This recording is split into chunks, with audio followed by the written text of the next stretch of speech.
ថាចប់គួរតែស្ងប់ចិត្ត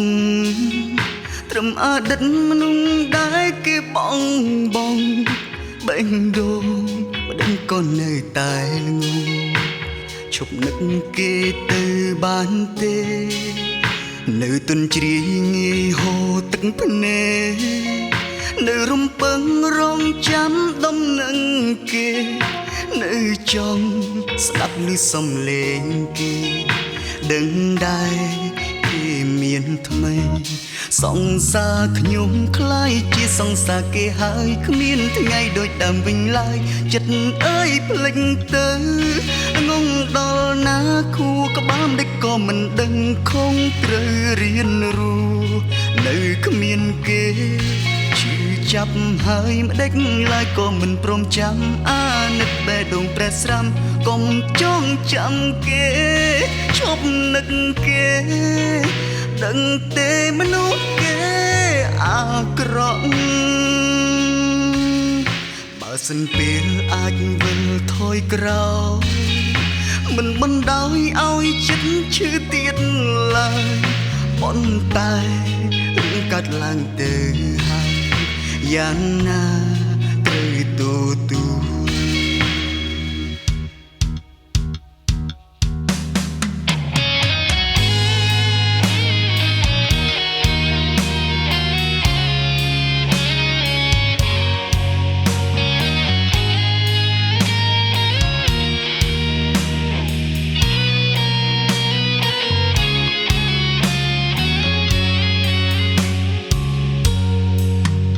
ឹងថាចប់គួរតែស្ងប់ចិត្តត្រឹមអតីតមនុស្សដែលគេបងបេះដូងមិនដឹងក៏នៅតែឈប់នឹកគេទៅបានទេនៅទន្ជ្រាយងាយហូរទឹកភ្នែកនៅរំពឹងរងចាំដំណឹងគេនៅចង់ស្ដាប់ឮសំឡេងគេដឹងដែរគេមានថ្មី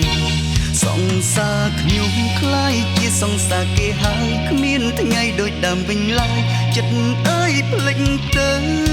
ងងដល់ណាខួរក្បាលមិនក៏មិនដឹងខំត្រូវរៀនរស់នៅគ្មានគេឈឺចាប់ហើយមិនដេចឡើយក៏មិនព្រមចាំអាណិតបេះដូងព្រះស្រាំកុំចងចាំគេឈប់នឹកគេដឹងទេមនុស្សគេអាក្រក់បើសិនពេលអាចវិលថយក្រោយមិនបណ្ដោយឲ្យចិត្តឈឺទៀតឡើយប៉ុន្តែរឿងកាត់ឡើងទៅហើយយ៉ាងណាត្រូវទូប៉ុន្តែ